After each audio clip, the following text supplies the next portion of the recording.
이 시간 우리에게 주시는 말씀은 요한복음 2장 1절부터 11절까지의 말씀입니다. 신약성경 144쪽에 있습니다.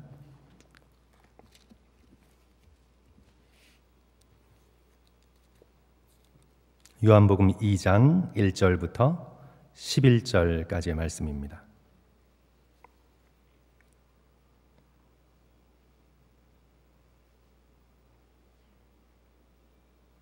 슬라이드 참조하시면서 한 절씩 교독하십니다.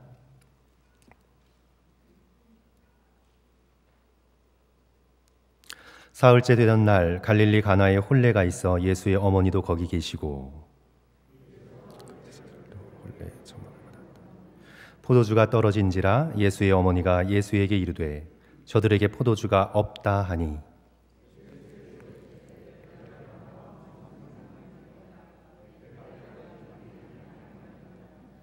그의 어머니가 하인들에게 이르되 너희에게 무슨 말씀을 하시든지 그대로 하라 하니라.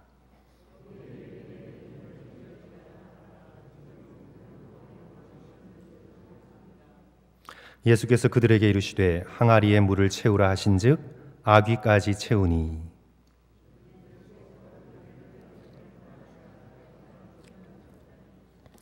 연회장은 물로 된 포도주를 맛보고도 어디서 났는지 알지 못하되 물 떠온 하인들은 알더라. 연회장이 신랑을 불러 말하되 사람에게 먼저 좋은 포도주를 내고 취한 후에 낮은 것을 내거늘 그대는 지금까지 좋은 포도주를 두었다 하니라. 우리 11절 같이 읽습니다. 예수께서 이 첫 표적을 갈릴리 가나에서 행하여 그의 영광을 나타내심에 제자들이 그를 믿으니라. 아멘. 우리 계속해서 노준진 목사님 나오셔서 오직 그리스도라는 제목으로 말씀의 은혜 주시겠습니다. 우리 목사님 나오실 때 다시 한번 큰 감사의 박수 올려드리겠습니다.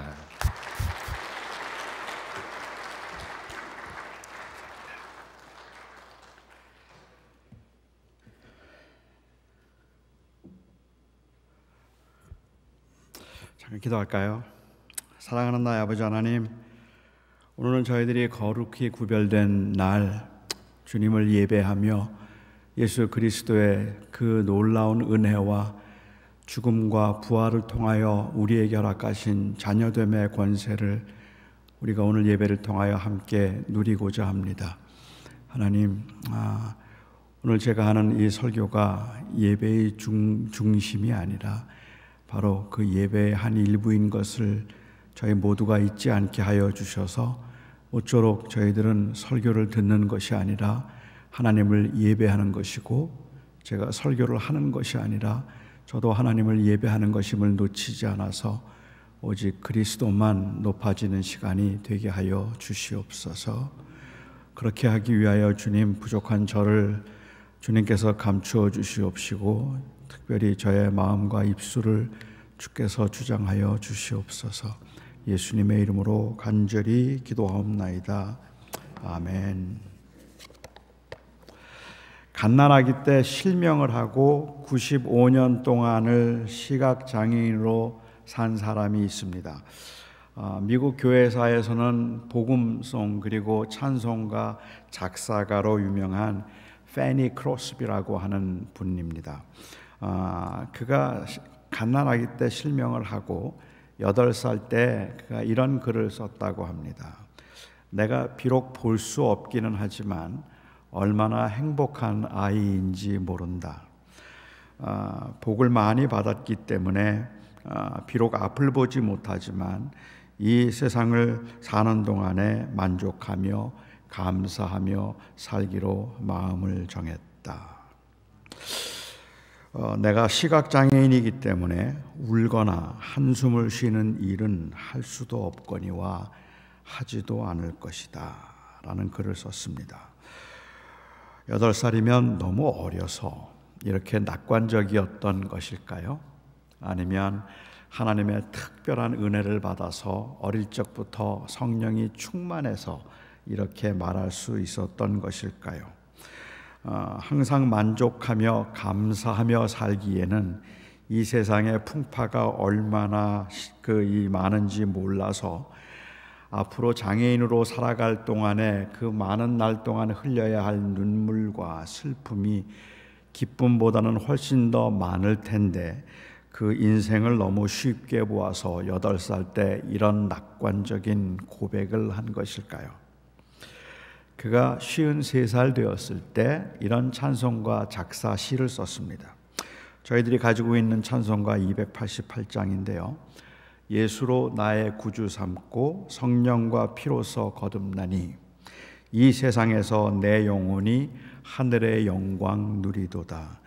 주 안의 기쁨 누림으로 마음의 풍랑이 잔잔하니 세상과 나는 없고 구속한 주만 보이도다.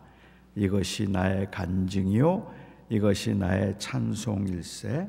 나 사는 동안 끊임없이 구주를 찬송하리로다.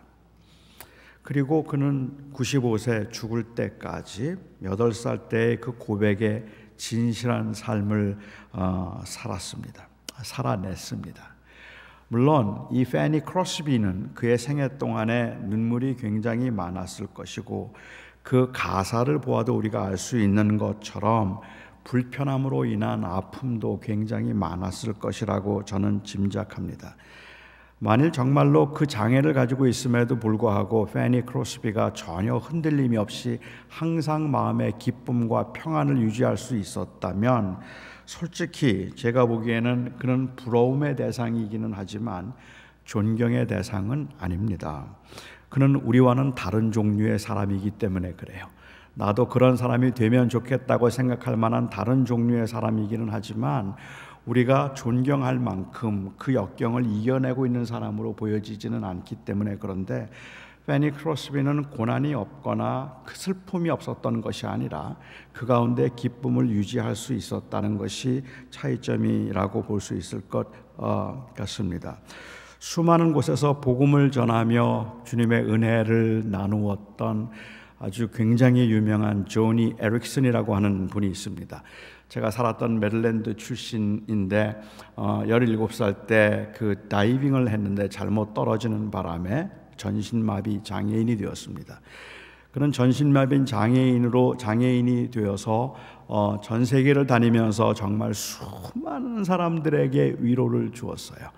그런 그가 말년에 쓴 글 가운데 나는 이제 그만 살고 싶다 하는 말을 쓰고 있습니다. 너무 힘들어서 한번 외출하고 들어올 때마다 전신마비 장애인인 그가 들어오고 외출할 때마다 그 몸을 싣고 자리에 눕는 데까지 4시간이 걸린답니다.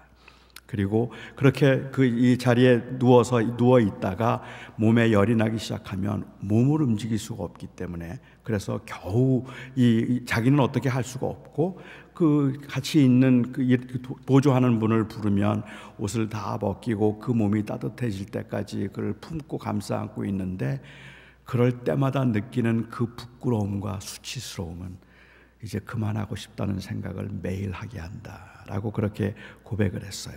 그러면 우리 생각에는 아니 믿음이 좋은 사람이 그런 가운데 그렇게 좌절하거나 아니면 낙심하는가라고 생각할 수 있을지 모르겠지만 사실은 그렇게 낙심하고 좌절할 수밖에 없는 상황에서 믿음을 지켜내고 있다는 것이 저희들에게는 그냥 고마울 뿐입니다. 오히려 그것이 위로가 되지 그 가운데도 흔들리지 않는다는 게 위로가 되는 건 아닙니다.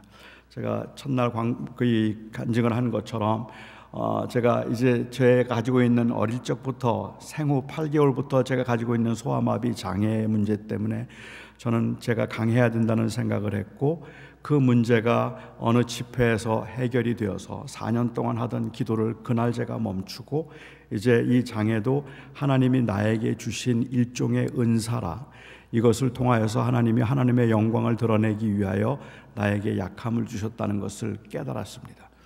그래서 그것을 깨닫고 제 안에는 기쁨이 있고 그렇게 살겠다는 다짐이 있었지만 저는 그래서 제가 장애인이기 때문에 불행하다고 생각한 적은 그 이후에 한 번도 없지만 그렇지만 장애인이기 때문에 겪는 불편함은 저를 상당히 낙심되게 할 때가 많이 있습니다. 이런 강단을 올라올 때 힘들 때도 불편하기도 하고 제 마음에 소원이 있다면, 제가 원하는 것이 있다면 제가 마이크를 들고 강대상 아니고 여기를 왔다 갔다 하면서 설교 한번 해보는 거. 저 밑에 있다가 이제 강사님을 소개하겠습니다. 그러면 여기를 후다닥 한 걸음에 뛰어 올라오는 모습, 그냥 그려보면 너무 그럴듯해 보이는데 이런 여러 가지 일들이 저에게 여전히 불편함이 남아있긴 하지만, 물론 제가 불행하다고 생각하지 않는다고 해서 그 불편함으로 인한 낙심, 때로는 그 힘든 그 순간순간들이 없는 건 아니거든요. 가난해서 불행하지는 않습니다. 하지만 가난이 주는 불편은 만만치 않게 힘든 겁니다. 그렇기 때문에 사실은 우리가 예수 그리스도를 구주를 통하여 믿음으로 기쁨으로 산다고 말을 하면서도 페니 크로스비가 그런 고백을 하고 그 고백을 지키며 살아가는 모습을 볼 때 와, 대단하다는 생각을 하기도 하고, 조니 에릭슨이 때로는 그러한 이 좌절의 고백을 했을 때 그럴 때마다 정말 우리하고 별로 다를 게 없구나라는 생각을 하고, 그럼에도 그 믿음을 지키고 믿음을 대로 살려고 하는 그 고백이 우리의 신앙의 무기력함에 대한, 자신의 어떤 신앙의 무기력함에 대한 토로로 들리는 것이 아니라 정말로 흔들리게 만드는 그 고난의 현실에 대한 고백이기 때문에 우리에게는 오히려 더 큰 위로가 되지 않을까라는 생각을 합니다. 시련과 고난이 있기는 하지만 사람들은 그 가운데도 하나님의 은혜 그리고 하나님의 임재를 경험할 수 있어서 항상 만족과 기쁨으로 살아갈 수 있기를 사실은 기대하고 있습니다. 많은 교인들은 마치 첫사랑을 대하는 것처럼 마음에는 항상 설레임과 그리움이 있고, 너무 피곤해서 눈이 감기기는 하지만 주님을 생각하면 나도 모르게 웃음이 나와서 입꼬리가 올라가고, 마치 가장 편한 사람 곁에 있는 것처럼 혼자 중얼거리듯이 기도를 해도 그 시간이 너무 좋고 행복한 그러한 신앙생활을 할 수 있다면 얼마나 좋을까, 그리고 신앙생활이 얼마나 재미있을까 사람들은 기대하기도 하죠. 아니, 처음에는 그랬을런지도 모릅니다. 우리도 처음에는 눈만 감으면 감사의 눈물이 흐르고 몇 시간씩 찬송을 불러도 좋았던 때가 있습니다. 그렇지 않습니까? 그 주님의 은혜가 너무 사모되어서 그냥 담요 하나 싸들고는 기도원에 들어가서 밤새도록 부르짖고 외쳤던 시간들이 있고, 하나님의 말씀을 사모해서 먼 거리를 마다하지 않고 쫓아가서 은혜를 받고 철야 기도를 하고 새벽마다 하나님 앞에 부르짖으며 하나님의 그 은혜 가운데서 기뻐하고 감사하고 어쩔 줄 몰라 했던, 내가 가진 걸 그냥 다 주님께 드려도 나는 부족한 게 없겠다고 생각하고 내 삶을 들여서 복음을 전하는 일에 내가 무엇이든지 다 하겠다는 생각을 했던 때가 있었고, 성경을 읽으면서 그 성경 말씀이 너무너무 좋아서 읽으면서 시간 가는 줄 모르고 그 눈물 자국이 번복이 된 성경책을 지금도 가지고 계신 분도 계실 겁니다. 우리도 전에는 그랬습니다. 저는 대학생 때 수련회를 굉장히 사모했습니다. 한 번도 제가 수련회를 가기 싫다는 생각을 해본 적이 없었습니다. 수련회에 가서 예배 중에 은혜를 받으면 너무 기분이 업되어서 밤늦도록 기도하고 찬송 부르고, 그리고는 기분이 좋아졌기 때문에 친구들과 같이 게임을 하고 밤새도록 마피아 게임도 그때는 재밌어요. 은혜를 받고 그리고 마음이 풀리면, 그러면 너무 모든 게 다 그냥 다 좋은 거예요. 그렇게 밤도록 눕고 떠들다가 가끔은 새벽녘에 혼자 밖에 나가서 풀밭에 누워서 하늘을 쳐다보며 동이 트도록 찬송을 부르기도 하고 기도를 하면서 울고 웃기도 했습니다. 지금요. 지금 수양에 가면 빨리 자야 합니다. 집회 다 끝났는데 은혜 받았다고 다시 기도회 하자고 할 때가 제일 겁나고, 그리고 설교 다 끝나고 이제 설교 다 끝나서 예배가 다 마쳤는데 청년들이 밤새도록 기도하면서 저를 초청해서 기도해달라고 부탁할까 봐 무서워서 빨리 도망갑니다. 이제는 정말로 노련할 만큼 교회 생활에 익숙해졌는데 그만큼 성숙해지기보다는 오히려 굳어진 것 같아서 문득문득 겁이 나기도 합니다. 이러다가 제 영혼이 정말 3년 가뭄 끝에 노랗게 메마른 그 풀처럼 되어버리고 어떤 강력한 말에도 꿈쩍도 하지 않을 만큼 딱딱하게 굳어버리지는 않을까 두렵습니다. 정말 이렇게 계속 가다가는 어떤 강력한 말씀, 성령의 강력한 메시지를 듣는다 할지라도 그래도 내 마음이 움직이지 않고 그래도 꿈쩍도 하지 않을 것 같아서 두렵다는 말입니다. 여러분은 어떠십니까? 지금 여러분은 어떠십니까?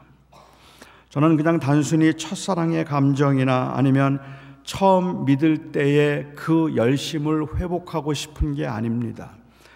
저는 정말로 주님과 친밀하게 교제하고 싶습니다. 사람들은 왜 이렇게 메말라 갈까요? 여러 가지 이유가 있을 겁니다. 아니, 왜 메말라 가는 그 상태를 그냥 내버려 둘까? 여러 가지 이유들이 있을 겁니다. 너무 세상적인 것들에 마음이 빼앗겨서일 수도 있겠고, 그 처지와 형편에 눌려서 하나님을 더 이상은 바라보기가 힘들어졌기 때문일 수도 있을 것이고, 제 경우처럼 어줍지 않게 알면서 마치 많은 것을 아는 것처럼 교만해지고 모든 일에 그냥 매너리즘에 빠져버렸기 때문일 수도 있을 것 같아요. 저는 그 많은 이유 중에 또 다른 하나의 이유가, 영적 침체의 이유가 있다면 제가 생각하기에는 나르시시즘이라고 생각합니다. 자기 사랑이 너무 강하기 때문에 그렇다는 말이죠. 뭔가 더 새로워진 것들, 이 새로워지기를 기대하는데 그 기대가 채워지지 않음으로 인한 목마름과 갈증이 항상 있다고 생각을 하는 거죠. 한번 과거에 경험했던 그 기쁨이 내 안에 회복되어야 하는데 그 기쁨이 회복되지 않음으로 인한 그러한 침체가 일종의 나르시시즘이더라는 말입니다. 결국 다시 말하면 하나님과의 관계에 대한 그리움이 아니라, 아니면 예수 그리스도 때문에 그런 것이 아니라 과거의 내 경험에 대한 향수예요. 과거에 내가 경험했고 느꼈던, 그리고 내가 했던 그 열심에 대한 향수가 더 크다는 말이죠. 중세 시대 한 설교자가 어느 이태리 플로렌스에 이제 방문을 했는데 그 한 성당에서 머물렀다 그래요. 그 성당에 마리아상이 하나 있었습니다. 아침마다 보면 그 마리아상 앞에 한 노인께서 그 마리아상을 정말 사랑스러운 눈으로 마리아상을 쳐다보면서 한참을 거기에 서 계신 거예요. 너무 그 감동스러웠어요. 아니, 얼마나 은혜를 사모하고 그러면 저 마리아상 앞에서 저렇게 마리아상을 바라보면서 하염없이 바라볼 수 있을까? 너무 감동스러워서 그분의 그 경건함에 관해서 좀 알고 싶다는 생각이 들었습니다. 그래서 그 그곳에 있는 수도 원장에게 물었다 그래요. 아니, 도대체 그 아침마다 한 노인께서 오셔서 그 마리아상을 보면서 하염없이 바라보는데 그분은 어떤 분입니까? 그랬더니 수도 원장이 아주 시큰둥한 듯이, 그거요. 사실은 아주 오래전에 한 조각가가 마리아상을 이 조각하면서 모델을 찾았대요. 그리고 그 할머니가 모델이었어요. 그래서 모델로 마리아상을 만들어 놓았는데 이 할머니는 항상 그 앞에 와서 내가 젊을 때 저랬는데, 내가 젊을 땐 참 좋았는데, 그 젊을 때를 회상하면서 거기에 하염없이 서 있는 것이지 신앙적인 행위가 아니었던 거죠. 우리도 종종 우리가 바라는 이 과거의 향수가, 아니면 은혜를 사모한다는 그 말의 의미가 때로는 엄청난 함정이 될 수 있다는 것을 인식하지 않으면 안 될 것 같다는 생각이 듭니다. 제가 텍사스로 1월 달에 이사를 갔는데요. 텍사스에 이사를 갔는데 가고 나서 제가 나중에 들은 이야기지만 정말로 곳곳에서 유입되는 인구들이 너무 많습니다. 달라스, 텍사스 쪽, 이 텍사스 폴워스 쪽에는 한 달에 10,000명씩 유입이 새로 들어온다고 할 만큼 많은 곳에서 사람들이 지금 새로 들어오고 있어요. 근데 텍사스에 달라스 쪽에 오래 산 사람들이 저한테 하는 말이, 뉴욕에서도 오고 시카고에서도 오고 특별히 캘리포니아에서 많이 들어오는데 곳곳에서 오는 사람 중에 제일 불평이 많은 사람, 제일 불평이 많은 사람이 누군지 아십니까? 그래요. 누굴까요? 캘리포니아에서 온 사람들이래요. 뉴욕에서 온 사람, 시카고에서 온 사람 전부 다 고마워하는데 캘리포니아에 오는 사람만 불평이 많대요. 뭘 제일 불평할까요? 날씨. 캘리포니아는 날씨가 너무 좋은데 그 향수 때문에 지금 그 달라스가 날씨가에 대한 그러한 이 만족이 없는 거예요. 어쩌면 우리가 지금 우리의 상태에 대해서 만족하지 못하고 있는 큰 이유 중에 하나는 바로 그 과거 내가 받았던 은혜, 내가 누렸던 그 은혜의 시간에 대한 향수가 내 마음을 지금 너무 강력하게 사로잡고 있기 때문이라면 이건 일종의 나르시시즘인 겁니다. 자기 애에 빠져 있는 상황이라고 볼 수 있죠. 저는 오늘 본문을 어떻게 이해해야 할지 고민을 좀 많이 했습니다. 우선 제가 가지고 있던 고민은 이 당시에 교회에 어떤 의미가 있길래 다른 복음서에서는 한 번도 기록하지 않은 이 사건을 사도 요한은 예수님께서 베푸신 첫 번째 표적으로 소개를 하고 있을까 하는 것이 궁금했습니다. 요한은 예수님이 행하신 첫 번째 표적임에도 사람들에게 알려지지 않은 것 같아서 이 예수님이 행하셨던 첫 번째 표적은 바로 가나 혼인잔치에서 물을 포도주로 만드시는 것이라는 인포메이션을 제공하기 위해서 이 사건을 기록한 것 같지는 않습니다. 다시 말하면 그것을 알려주는데 의미를 둔 건 아닌 것 같다는 말이죠. 물을 포도주로 만드는 이 사건은 아주 굉장히 유명한 사건이지만 또한 동시에 많은 생각과 질문을 갖게 만드는 사건입니다. 이 사건을 만일 처음 대하는 분들이 계시다면 아니 오래전에 이 사건을 대했던 분들이라도 아마 이런 질문들이 떠오를 것입니다. 잔치집에 포도주가 떨어졌는데 손님으로 갔던 마리아, 요한복음에는 마리아라는 이름을 한 번도 사용하지 않고 예수의 어머니라는 이름만 사용하지만 마리아는 왜 예수님에게 이 사실을 알렸을까? 마리아는 어떻게 알게 되었을까? 첫 번째 표적이라면 아직까지 한 번도 기적을 행하신 적이 없다는 뜻일 텐데 그런데 왜 이 사건을 포도주가 떨어진 것을 예수님에게 말하라고 했을까? 예수님은 왜 어머니를 여자여라고 불렀을까? 하나님이시기 때문에 그 신성과 사역의 측면에서 그렇게 불렀다고 말하기도 하고 또는 여자라는 이 단어가 헬라어로는 그냥 헬라어를 영어로 직역하자면 ma'am 정도에 당하는 존칭어이기 때문에 크게 문제가 되지 않을 것이라고 설명을 하기도 합니다만은 틀림없이 어머니를 부르는 일반적인 호칭은 아닙니다.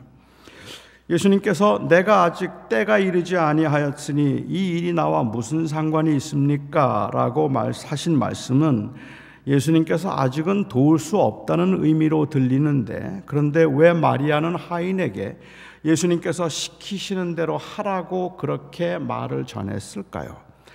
예수님은 아무것도 하지 않으실 것처럼 내 때가 아직 이르지 않았다고 말씀하시고는 왜 결례를 위한 항아리에 물을 채우라고 또 말씀하셨을까요? 이것 말고도 그리 중요해 보이지는 않지만 궁금한 질문들은 많습니다.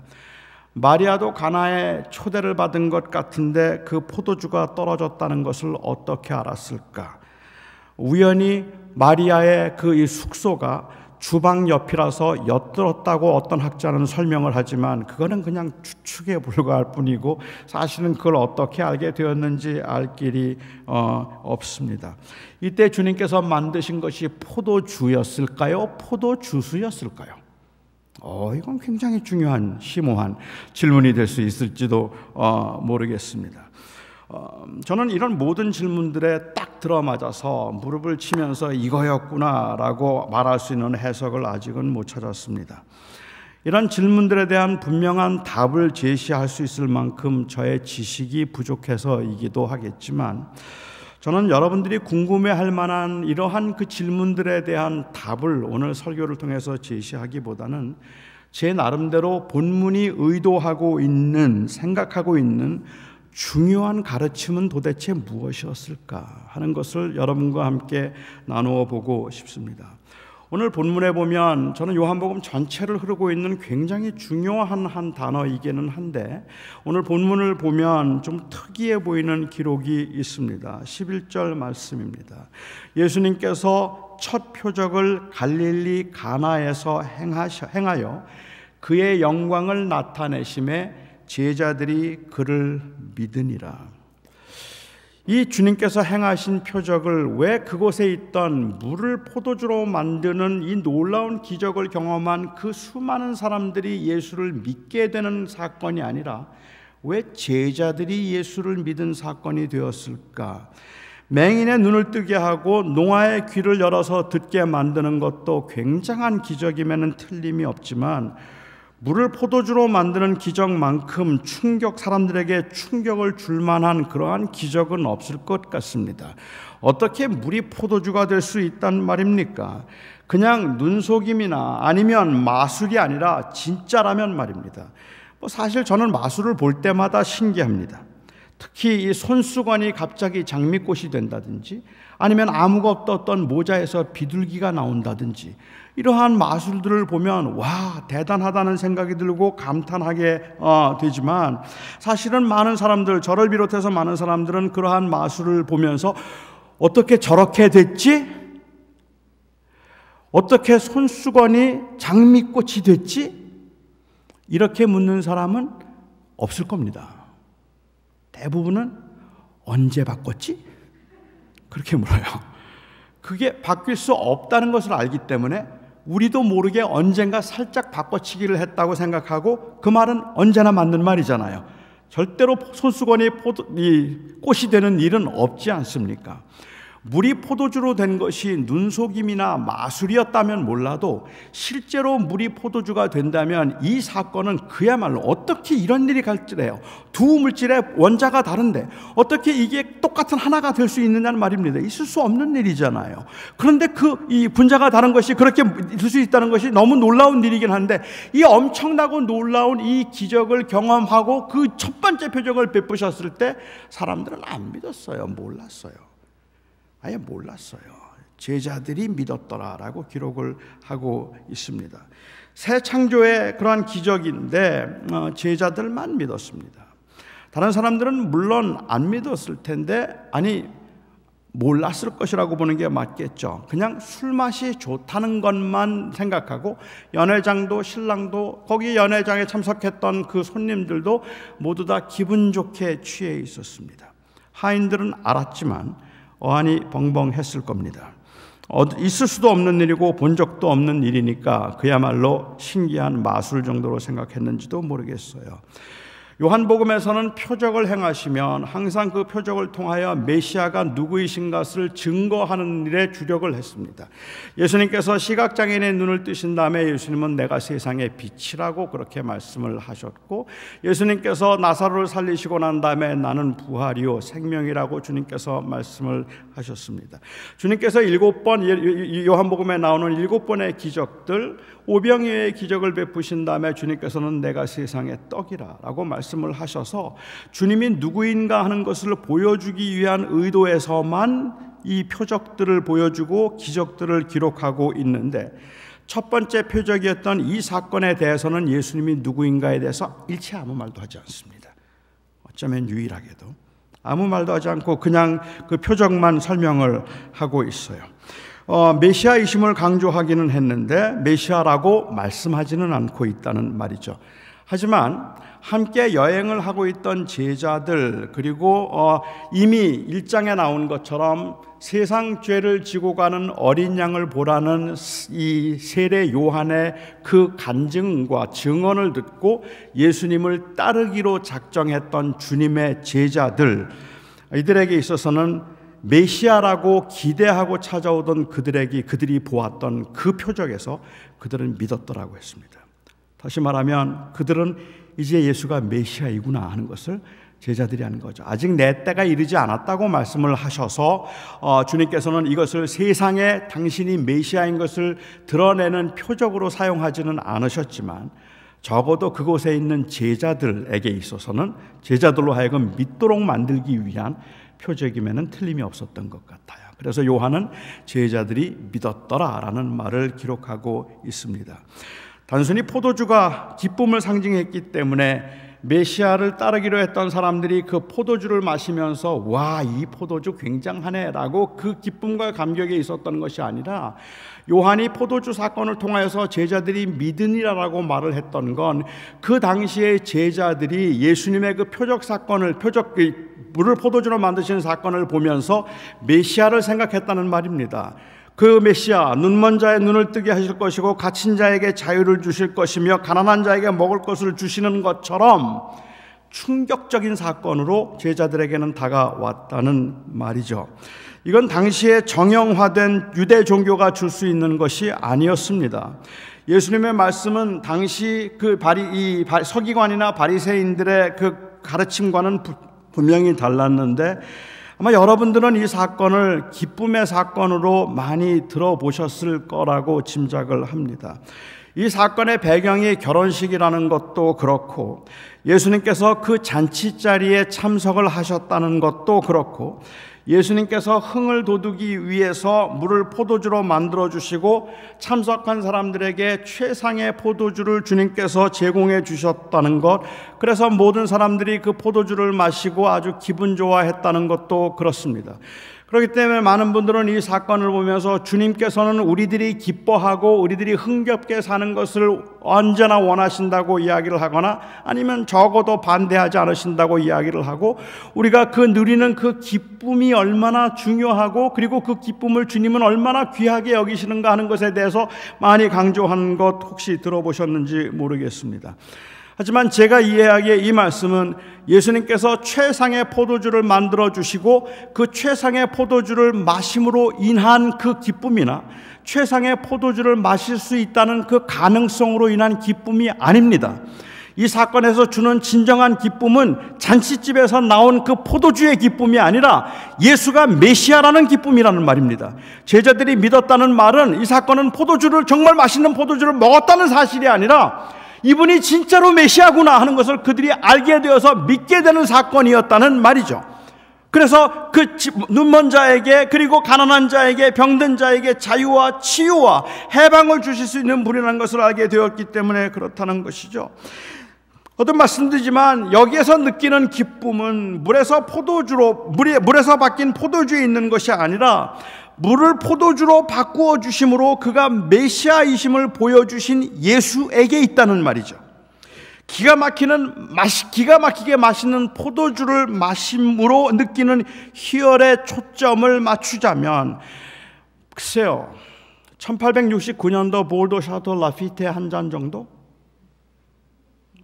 여러분은 그 맛을 모르시는군요. 이게 한 병에 한 27만 불 정도 하니까 여러분들은 모르시겠네요. 물론 저도 모릅니다. 1947년상 슈발 블랑, 그 포도주 맛은 아실까? 그렇게 맛이 좋대요. 기가 막히다 그래요. 근데 뭐 맛을 모르는 저 같은 사람은 그거나 다 그냥 조금 달고 조금 쓰고 뭐 그 정도라고 생각할지 모르지만, 맛을 아는 사람들은 뭐 정말 몇만 불을 내고라도 한 잔 마셔보려 그러한 정도의 최상의 와인, 주님께서 그러한 최상의 와인을 제공하신 것이라고 생각한다면 그 맛이 얼마나 맛있었을지는 잘 모르겠습니다만, 제가 아쉬운 것은 주님이 최상의 포도주를 만들지 않으셨다거나 그거는 맛있는 포도주가 의미가 없다는 뜻이 아니라 초점은 거기에 있는 게 아니라는 겁니다. 그런데 우리의 초점이 자꾸 거기에 맞춰지려고 한다는 것이죠. 적용해서 말씀을 드리자면, 하나님께서 우리의 삶을 풍성하도록 하기 위해서 열악한 환경을 최상의 환경으로 바꾸어 주시고 가난을 부로, 병을 건강으로 바꾸실 그 가능성 혹은 그 확신을 갖도록 이 표적을 보여주는 것이 아니라는 말입니다.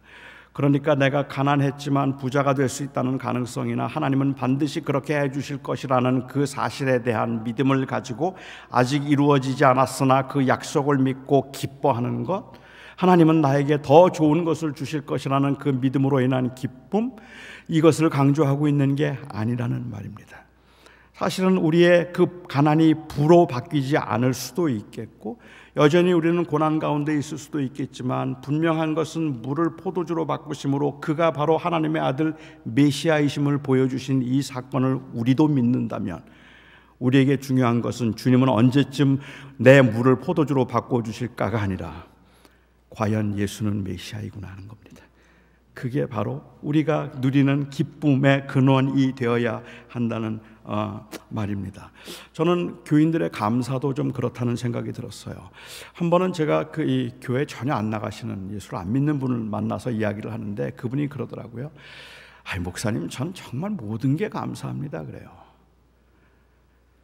제가 한국에서 참 어렵게 살았는데 미국에 와서 그래도 내가 이렇게 직장생활 잘하고 아이들 좋은 대학 가고 그리고 참 좋은 집에서 부족한 것 없이 이렇게 살 수 있게 된 게 얼마나 감사한지 모릅니다 그래요. 그래서 제가 그냥 아무 말도 하지 말아야 되는데 그래서 그분께 그랬어요. 누구한테요? 그랬어요. 누구한테 감사하세요? 아니 그게 그냥 감사하다고요. 감사의 대상을 잃어버린 주어진 것들에 대한 그 자기의 만족을 일종의 감사라고 부르고 있는 거예요. 그러니까 우리도 사실 다 감사합니다라고 말을 하고 있는데 엄밀한 의미에서 정말로 우리는 인격적으로 나에게 그것을 주신 하나님을 인하여 하나님께 감사하고 있는 것이 아니라 주어진 것들에 만족하고 있는 것일 뿐이라는 말이죠.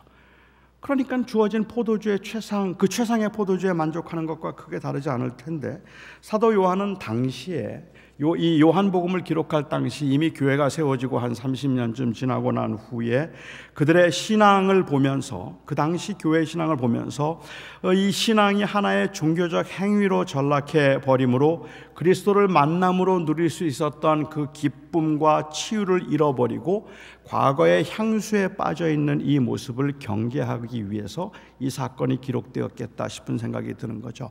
제가 그렇게 생각하는 두 가지 이유가 있습니다. 하나는 예수님께서 결례를 위한 물을 포도주로 바꾸셨다는 사실입니다. 예수님께서 하필이면 왜 결례를 위해서 준비된 돌 항아리에 있는 그 물을 포도주로 바꾸셨을까요?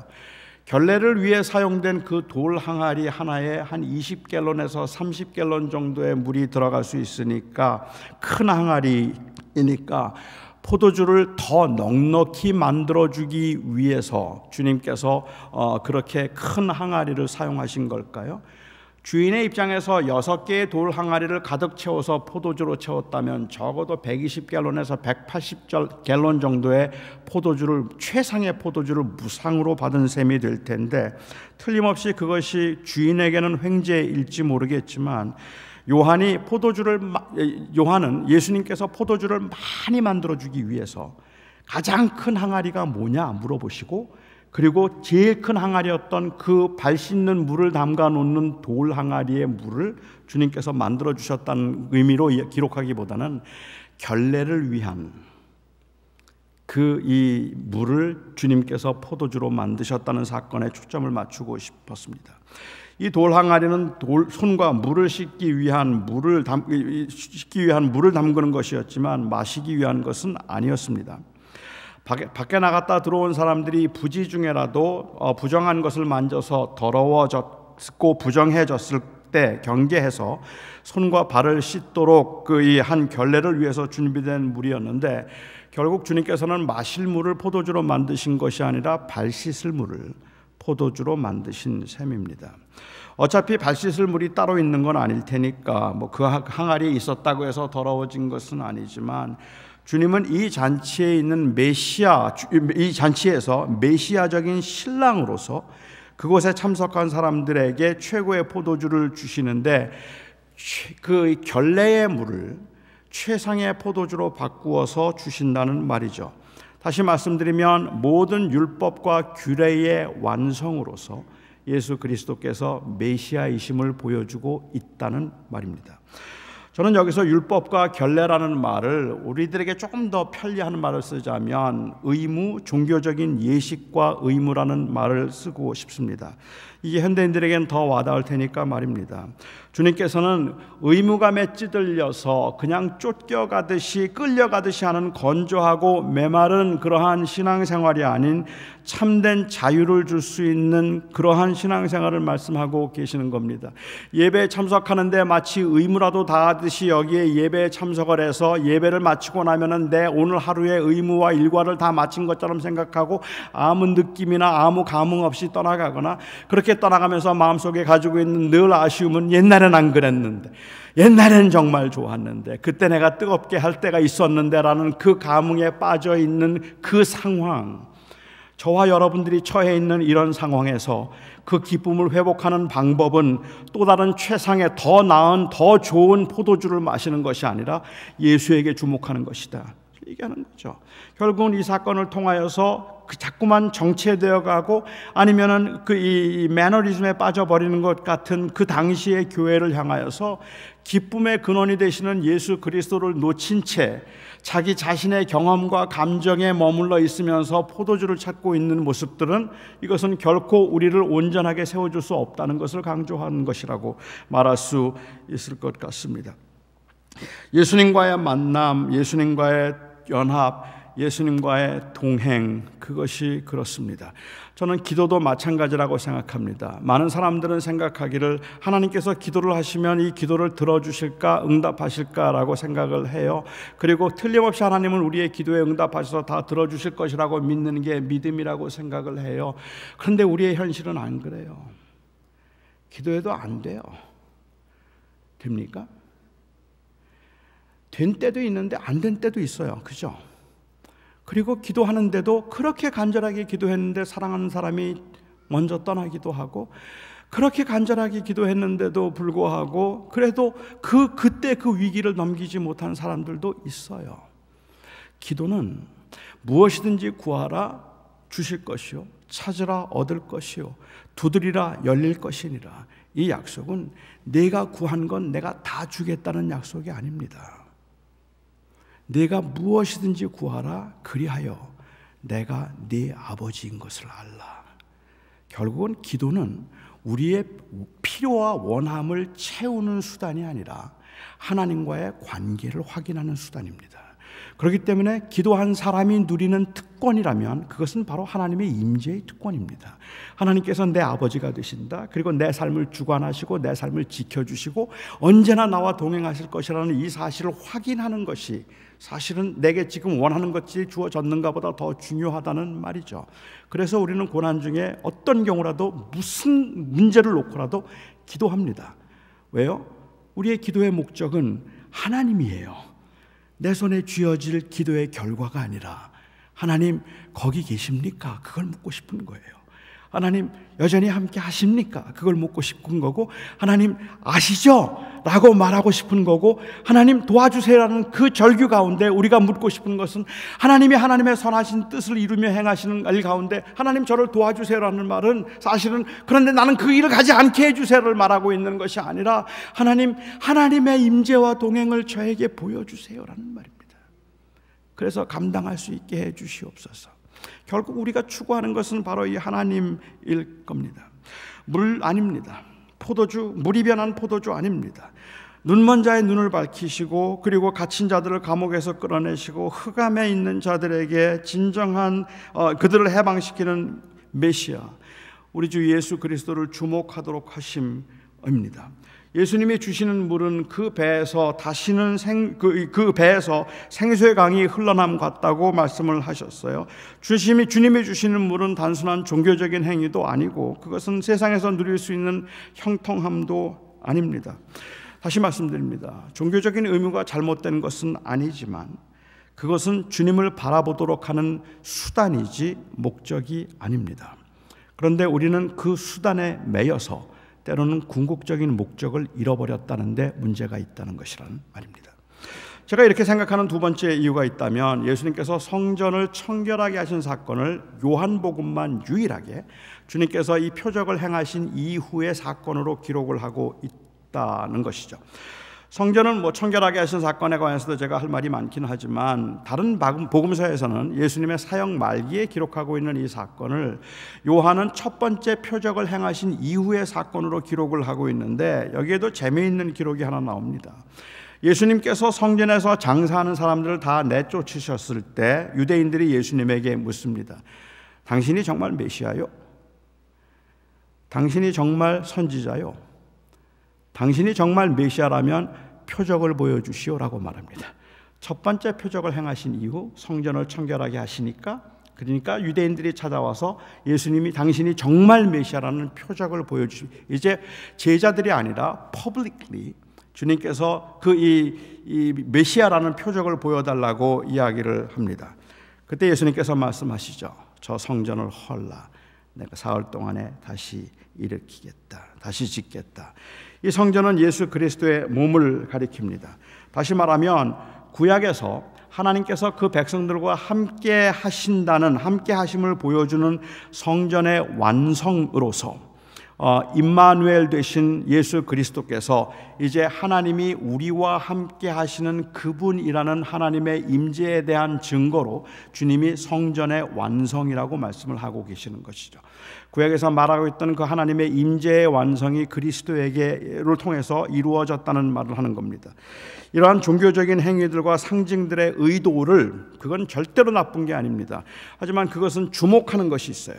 그리고 바로 그 주목했던 것이 예수였는데 예수 그리스도께서 이것을 완성하셨다라고 말하고 있는 것입니다. 예수님께서 부활을 통해서 구원을 이루셨음을 보여주는 메시아적 표적입니다. 물을 포도주로 만드신 이 표적은 바로 부활을 통해서 확실하게 나타날 그 다음에 나오는 주님께서 말씀하신 것처럼 이 성전을 헐라. 성전은 곧 예수 그리스도의 육체를 가리킴이로라. 그 예수께서 사흘 만에 다시 짓겠다. 부활을 통해서 완성하리라고 말씀하신 그 말씀에 대한 그 이 메시아적 그 구속 사역의 완성을 강조하고 있는 것입니다.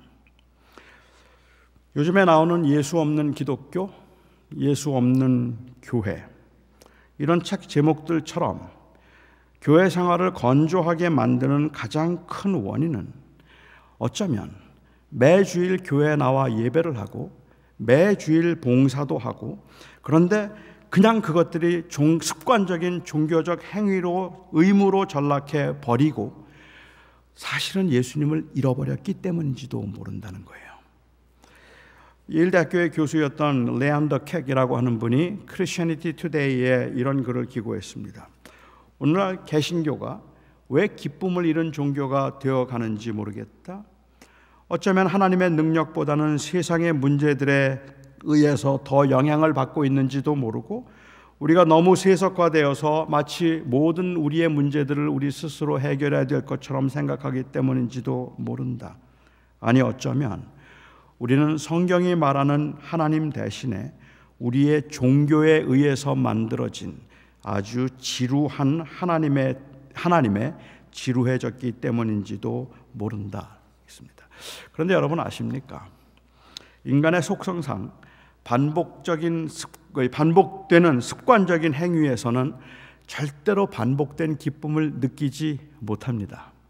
제가 LA에서 이사를 가면서 켄터키로 이사를 갔어요. 제가 이사를 간 이유는 저희 딸 가족과 함께 살기 위해서인데 제 딸보다는 그 당시 4살 된 손녀 때문이었습니다. 그 손녀가 너무 보고 싶어서 제가 이제 그곳에 이사를 가서 손녀와 함께 지났는데요. 손녀와 노는 재미에 저는 정말 푹 빠졌고 제 손녀도 저를 제일 좋아했습니다. 그 이유가 뭘까요? 물론 어리지만 저의 손녀도 느낄 수 있는 저의 외모의 탁월함이 우선적인 이유겠다는 생각은 들고 그게 첫 번째 이유라면 두 번째 이유는 제가 잘 놀아주기 때문입니다. 제 아내는 체력이 안 돼서 몇 번 하다가 지치는데 저는 그 아이가 좋아해서 또 해봐 하는 짓을 계속 반복해서 할 수 있어요. 20번까지는 합니다. 또 해봐, 또 던지고, 또 해봐, 또 던지고. 그러면 또 깔깔거리고, 그러면 또 그 깔깔거리는 모습을 보면서 계속해서 저는 반복을 하는데 똑같이 짓을 할 때마다 깔깔거리고 웃습니다. 여러분 제가 그렇게 할 수 있는 데는 이유가 있습니다. 그 이유는 아무리 아이가 에너지가 넘친다 할지라도 20번이면 지칠 거라는 믿음이 있기 때문이에요. 이거 다 하지는 못할 거야. 아니 20번이면 끝나겠지라고 생각하기 때문에 그렇습니다. 종교적인 의무감이나 형식적인 것은 아니더라도 이 감정적 무아의 상태도 절대로 오래가지 않습니다. 그런데 이 은혜를 한번 받고 난 다음에는 그 다음번에 은혜를 또 그 사모하면 그런 감정이 반복되지 않아요. 다시 나타나지 않는다는 말입니다. 그러니까 우리가 자꾸 침체되는 거겠죠. 주님이 잔치집에 모인 제자들에게, 그 사람들에게 제공하신 것이 최상의 포도주였지만 사실은 제자들에게 제공하신 것은 예수님 자신이었다라고 말할 수 있을 것 같아요.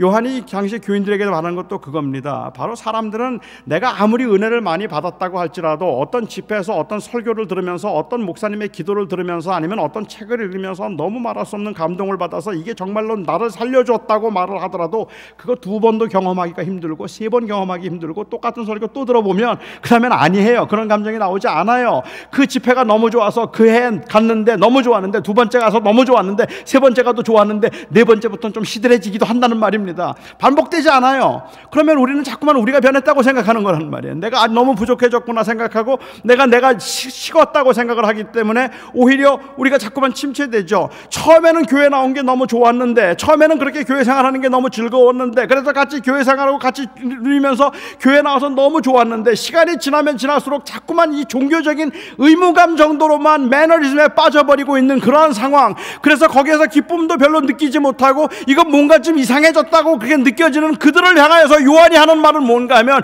여러분 예수님을 주목하세요 하는 말을 하는 거예요. 예수가 누구입니까? 예수가 누구입니까? 그는 생명의 떡입니다. 그는 세상의 빛입니다. 그는 선한 목자요, 그는 양의 문입니다. 그는 부활이며 그는 생명이고, 그리고 또한 그는 길이요, 그가 진리입니다. 그분은 그 결례에 사용하는 물을 포도주로 바꾸셔서, 그리고 또한 그 성전을 헐라고 말씀하심으로 성전의 완성이 되시고 모든 율법의 완성이 되신 그리스도이십니다.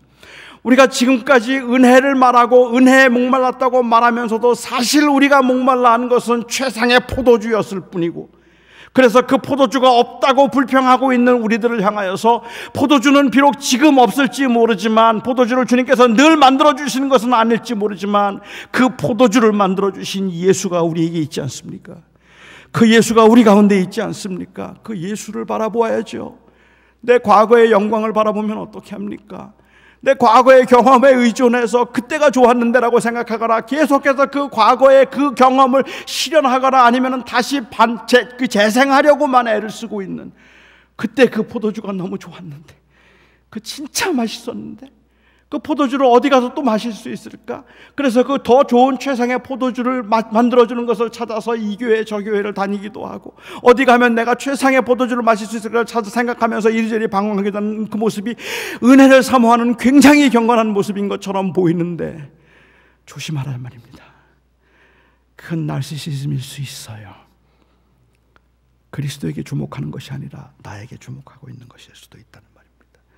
여전히 주님은 여기 계신데, 여전히 그리스도께서는 이 교회의 머리이신데, 내가 다시 그리스도를 바라보고 그리스도를 묵상할 수 있음이, 연회에 참석했던 주인들은 최상의 포도주로 인해 즐거워했지만 제자들은 그가 메시아이심을 인해서 즐거워했습니다.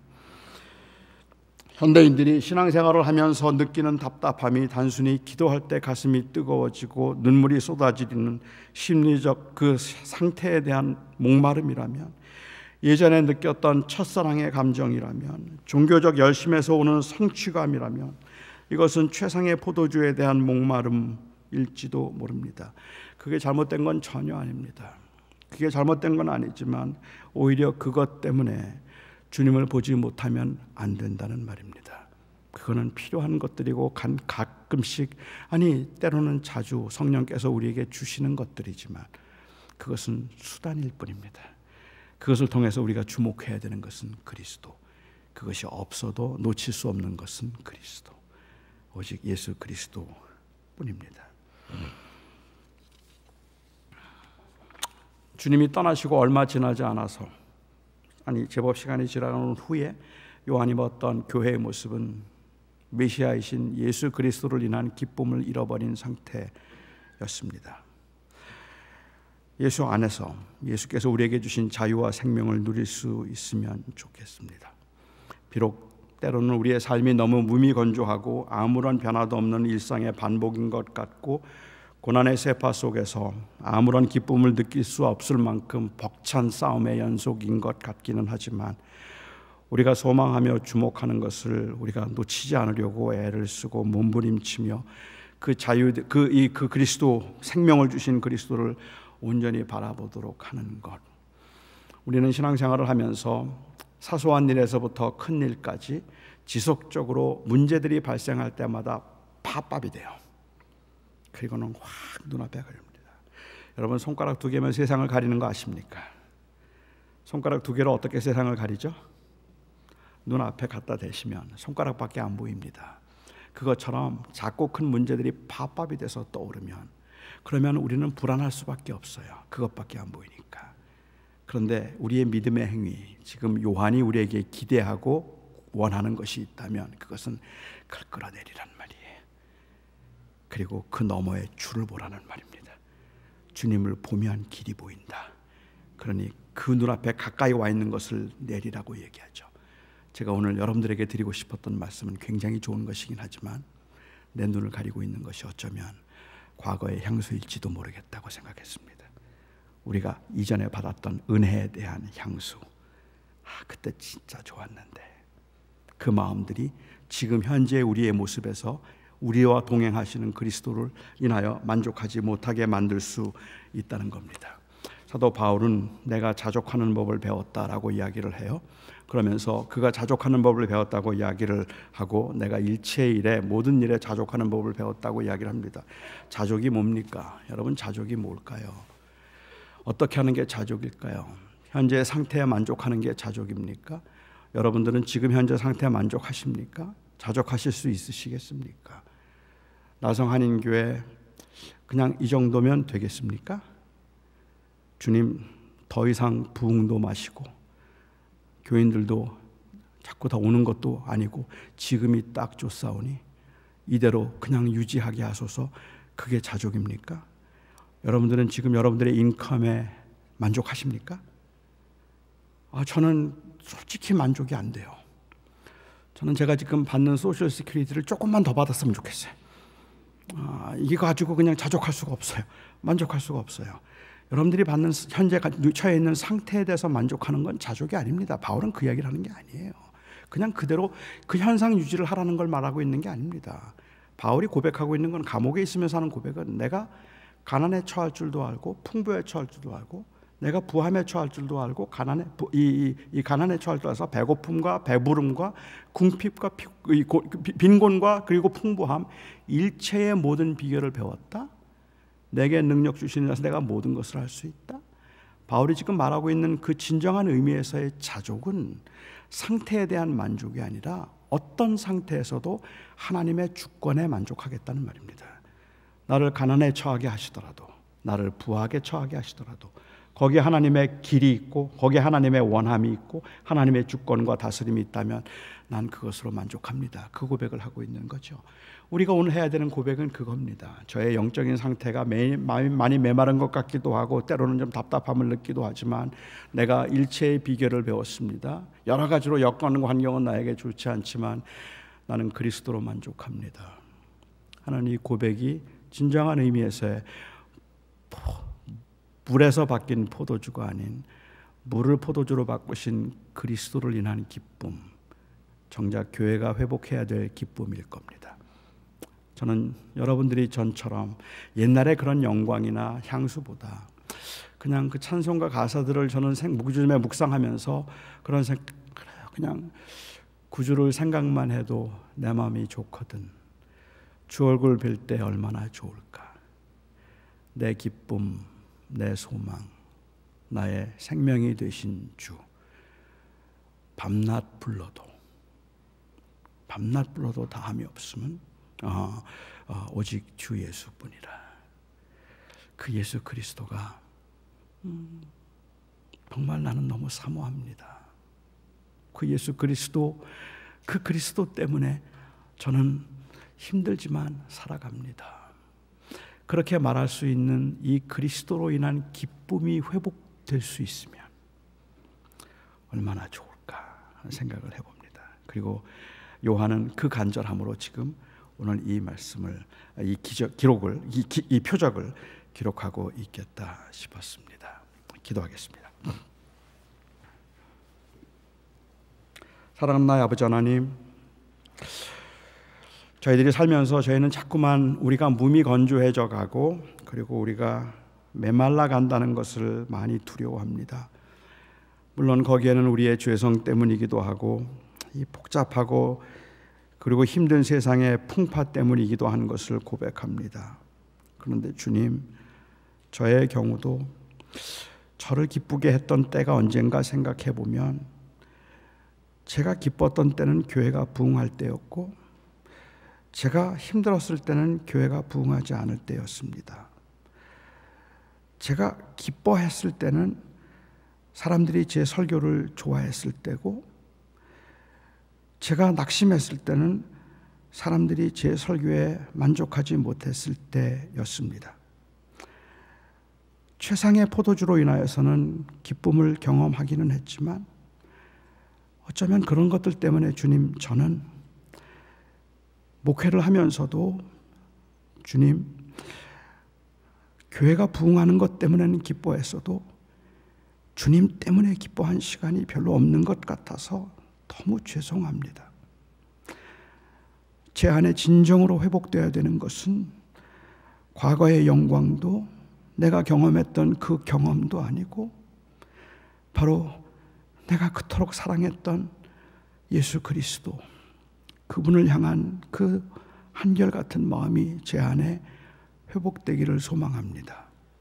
동일한 은혜가 이곳에 함께 하신 분들과 온라인으로 예배하는 분들에게도 임하게 하여 주시옵소서. 예수님의 이름으로 기도하옵나이다. 아멘.